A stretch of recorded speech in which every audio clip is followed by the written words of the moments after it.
اور اس میں حدیث کے الفاظ ہیں تاکہ حضرت معاویہ کے بعد اس کی بیعت پہ لوگوں کو آمادہ کیا جائے. وہی جو ہمارے حکمران بھی کرتے ہیں امت کے وسیع تر مفاد میں، میرے عزیز ہم وطنوں، وہ ساری باتیں وہی والی. اور انہوں نے کہا کہ بھئی اللہ تعالیٰ نے ہمارے امیر المومنین کو یہ بات سجھائی ہے، وہ چاہتے ہیں کہ اپنے بیٹے کو خلیفہ نامزد کر دیں. تو بخاری کے الفاظ ہیں وہاں پہ عبد الرحمن بن ابی بکر، حضرت بکر صدیق کے بیٹے کھڑے ہوئے، اور یہ وہ بیٹا ہے جو حضرت عائشہ کا سگا بھائی ہے اس اعتبار سے کہ باپ اور ماں بھی کامن ہے. اور امام بخاری ذرا شریف النفس آدمی تھے، انہوں نے صرف اتنا لکھا کہ عبد الرحمن بن ابی بکر کھڑا ہوا اور انہوں نے کچھ کہہ دیا. وہ کیا کہا وہ ہم آپ کو بعد میں بتاتے ہیں. آگے بخاری کے الفاظ چلتے ہیں کہ مروان بن حکم نے کہا پکڑو اس کو. تو پتہ چل گیا کوئی چوبے والی بات کی. تو حضرت عبد الرحمن بن ابی بکر جو ہے وہ چونکہ مسجد نبوی میں بیٹھے ہوئے تھے، فوراً سے حجرہ عائشہ میں داخل ہو گئے اپنی بہن کے پاس. تو اب ظاہر ہے کہ سیدہ عائشہ کی تو گئی تو اس طریقے سے نہیں کر سکتا تھا.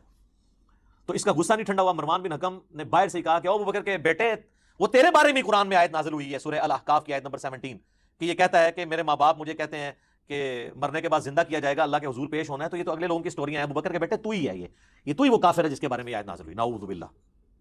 اسی لیے سورہ احقاف کی تفسیر میں ابن کثیر کو یہ حدیث لانی پڑی ہے. اور امام بخاری نے بھی سورہ احقاف کی تفسیر والا جو چیپٹر ہے نا اس کے اندر حدیث لی ہے. یہ کہتے ہیں شان نزول بتائیں. ہیلو لبو شان نزول، شان نزول کا تو بڑا شوق ہے نا. آگے پیچھے سیاق و سباق بھی بتائیں، سلف کا فام بھی بتائیں، فام لے لو سارے. تو بخاری کے الفاظ ہیں حضرت عائشہ کو غصہ آیا. انہوں نے کہا تیرے بارے میں نبی علیہ السلام نے فرمایا تھا جب تو اپنے باپ کی پشت میں تھا کہ حکم پر لعنت، اس کی اولاد پر لعنت. تو اسی حکم کا بیٹا ہے نا مروان بن حکم، تو اسی لعنت کا ٹکڑا ہے اپنے باپ کی. تم باپ بیٹا پہ تو رسول اللہ نے لعنت کی ہوئی ہے. اور ان کو مدینہ بدر کر دیا تھا نبی علیہ السلام نے. حضرت عثمان کے رشتہ دار تھے، پورا زور لگایا، حضرت ابوبکر نہیں مانے، حضرت عمر نہیں مانے. پھر جب حضرت عثمان خلیفہ بنے تو انہوں نے حسن سلوک کی وجہ سے ان کو لے آئے اور پھر یہی باپ بیٹا گاٹے فٹ ہو گئے. حضرت عثمان کی شہادت کا سبب یہی مروان بنا ہے. پھر حتیٰ کہ انہوں نے اپنی بیٹی کا رشتہ بھی کر دیا. اور اس پہ ترا وہ فدق بھی اس کے حوالے کرتا. میں لفظ استعمال کر رہا ہوں، کسی کو شاید برا لگ رہا ہو کہ جی اجتہادی غلطی کیوں کہہ رہا ہے، اس لیے کہ اوورآل ان کا جو سٹانس ہے نا وہ ریلیجن کو سپورٹ کرنے والا ہے. اگر وہ نہ ہوتا تو میں اس کو پھر فاش غلطی کا لفظ بول دیتا، لیکن میں نہیں بولتا. تو اس حدیث کے اندر یہ لعنت کے الفاظ، بلکہ مسند ابی یعلا کے اندر اس کو سپورٹیو ایک حدیث ہے کہ حسن و حسین بیٹھے ہوئے تھے علیہم السلام، اور مروان مدینہ کا حاکم خطبہ دے رہا تھا، اور اس نے اس میں کہا کہ اہل بیت تو ہے ہی لعنتی لوگ، نعوذ باللہ. تو حضرت حسین سے بھی صبر ہوتا تھا. تو انہوں نے کہا ہم تو لعنتی نہیں ہیں، ہماری شان میں تو قرآن میں آیات ہیں، البتہ تو اور تیرے باپ کے اوپر نبی علیہ السلام نے لعنت فرمائی تھی. تو یہ جو روایتیں ہیں نا اس کو سپورٹیو کئی ایک روایتیں ہیں کہ یہ لعنتی لوگ تھے. لعنت عربی میں کہتے ہیں اللہ کی رحمت سے دور لوگ، یا اس کو آپ ہماری زبان میں کہتے ہیں منحوس لوگ، نحست پہ ہی جنا ہوتے. ٹھیک ہے، یہ آپ کو پتا چل گیا کہ یہ کہتے ہیں نا جی وہ یعنی بڑا مشورہ ہوا، یہ وہ جی اتنے صحابہ نے بیعت کر لی تھی. ایک اس طریقے سے یہ تحفہ مسلط ہوا ہے امت کے اوپر، بلکہ شخصیات کے ساتھ تھا. جس طرح حذیفہ ابن یمان کو نبی صلی اللہ علیہ وآلہ وسلم نے صحیح بخاری میں آتا ہے کہ منافقین کے نام بتائے تھے. کن منافقین کے؟ جو صحیح مسلم میں آتا ہے کہ جنہوں نے نبی علیہ السلام کے اوپر قاتلانہ حملہ کیا تھا غزوہ تبوک سے واپسی پہ، جن کے بارے میں مسلم کی اسی حدیث 7035 میں کہ میرے صحابہ میں 12 منافقین ہیں، ان میں 8 ایسے ہیں ان کی پشت کے اوپر ایک دوبیلا پھوڑا نکلے گا اور اس سے ان کی موت ہوگی. جو میں نے نہیں آپ کو بتانا کہ کس کس کی موت دوبیلا پھوڑے سے ہوئی ہے، یہ اپنے علماء سے پوچھ کے چلیں. ٹھیک ہے، تو اس بخاری کی حدیث میں آتا ہے کہ حضرت ابو ہریرہ کہتے ہیں دوسرا میں ظاہر کر دوں تو میری گردن کاٹ دو. اب اس کی ایکسپلینیشن صحیح بخاری کے اندر ہی موجود ہے.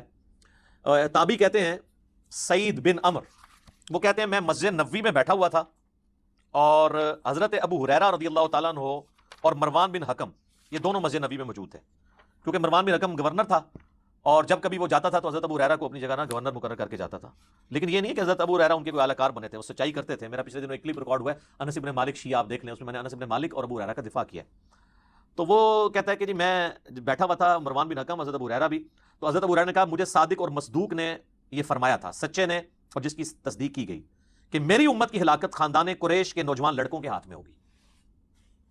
اب وہ ڈائریکٹ تو نہیں کہہ سکتے تھے بنو امیہ یا بنو مروان، وہ تو مسند ابی یعلا کے اندر موجود ہے حدیث. حضرت ابو ہریرہ روایت کر رہے ہیں کہ نبی علیہ السلام نے اپنی وفات سے چند دن پہلے خواب دیکھا کہ بنو حکم کے جو بندر ہیں وہ میرے ممبر کے اوپر کود رہے ہیں، اور پھر وفات تک حضور کو مسکراتے ہوئے نہیں دیکھا گیا. یعنی آپ اتنے دکھی ہوئے، آپ کو بتا دیا گیا تھا کہ آپ کے ممبر پہ ہی مسلط ہو جائیں گے. تو حضرت ابو ہریرہ کہتے ہیں کہ یہ بنو جو قریش ہیں ان کے ہاتھوں اس امت کی تباہی ہونے والی ہے. یہ سن کر مروان کہنے لگا ان چھوکروں پر اللہ کی لعنت ہو، حالانکہ وہ خود بھی تھا اس میں شامل نا. تو حضرت ابو ہریرہ نے فرمایا اگر میں چاہوں تو میں بنو فلاں اور بنو فلاں کا نام لے کر بتا سکتا ہوں کہ وہ کون ہے. ظاہر وہی تھا نا حکمران، تو اب وہ نام لیتے تو پھر حضرت ابو ہریرہ بھی شہادت کے درجے پہ پہنچتے نا. تو وہ انہوں نے آخری درجہ اڈاپٹ کیا اور یہ جائز ہے. یہ بعض لوگ جو تان کرتے ہیں نا حضرت ابو ہریرہ کے اوپر، بھائی آپ حضرت ابو ہریرہ کو حسین ابن علی تو نہ سمجھیں. مسلم شریف میں حدیث ہے کہ برائی کو ہو سکے تو ہاتھ سے روکو، ہاتھ سے نہیں روک سکتے تو زبان سے، نہیں تو کم از کم دل میں برا جانو. تو یہ حضرت ابو ہریرہ درمیان کے درجے میں تھے، زبان سے بھی کچھ بیان کیا اور دل میں تو ظاہر ان کو برا سمجھتے تھے. تو کہتے ہیں میں چاہوں تو فلاں فلاں بتا سکتا ہوں. راوی حدیث کہتے ہیں جب وہ لوگ شام کے حکمران بن گئے تو میں اپنے دادا اس صحیح تابعی کے ساتھ بنو مروان کے پاس جایا کرتا تھا، تو میرے دادا جان جب ان کم عمر لڑکوں کو حکمران دیکھتے تھے تو کہتے تھے مجھے لگتا ہے یہ وہی لڑکے ہیں جن کا ذکر حضرت ابو ہریرہ کیا کرتے تھے. اور جو اسی حدیث کے اندر موجود ہے، وہ حدیث کا راوی کہہ رہا ہے. اور آپ بہتر جانتے تھے، یعنی وہ ان کا پوتا کہتا ہے صحیح تابعی بہتر جانتے تھے کہ یہی وہ لوگ ہیں جن کے بارے میں. اسی کو سپورٹیو حدیث صحیح مسلم میں حضرت ابو ہریرہ کہتے ہیں کہ نبی علیہ السلام نے فرمایا تھا کہ قریش کا یہ قبیلہ میری امت کی اینٹ سے اینٹ بجا دے گا. قریش کا قبیلہ کون سا؟ بنو امیہ.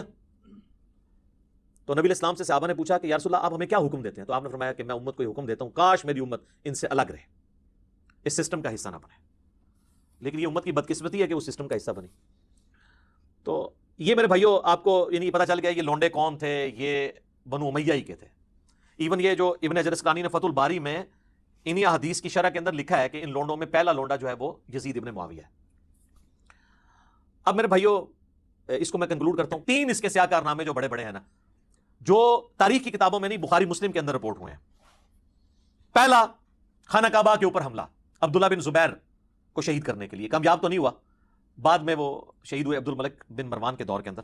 لیکن یہ غلاف کعبہ کا شہید ہونا یزید ابن معاویہ کے دور کے اندر خانہ کعبے پہ حملہ کر کے اس کی حرمت کو پامال کرنا، یہ صحیح مسلم میں حدیث موجود ہے 3245 نمبر. دوسرا واقعہ ہرہ، کیونکہ جب سیدنا حسین شہید کر دیے گئے تو اہل مدینہ نے بیعت یزید کی توڑ دی. انہوں نے کہا اب کون سا خیر باقی رہ گیا.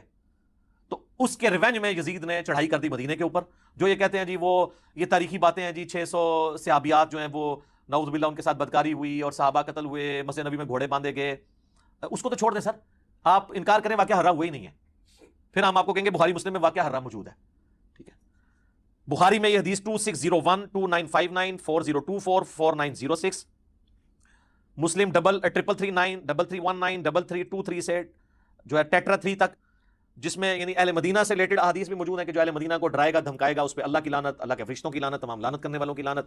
جو مدینے میں بدعت جاری کرے گا اس پہ اللہ کی لعنت، اللہ کے فرشتوں کی لعنت، تمام لعنت کرنے والوں کی لعنت. اللہ تعالیٰ نہ اس کو کوئی فرض قبول کرے گا قیامت والے دن، نہ کوئی نفل قبول کرے گا. واقعہ ہرہ کا ذکر موجود ہے، یزید نے قتل عام کیا. اور یہ واقعہ ہرہ اتنا سینسٹیو واقعہ ہے کہ اس کے اوپر پردہ ڈالے نہیں جا سکتے. سلف کا فہم یہی وہ واقعہ ہے جس کی وجہ سے امام احمد بن حنبل نے یزید کے اوپر بڑے سخت کمنٹس کیے تھے.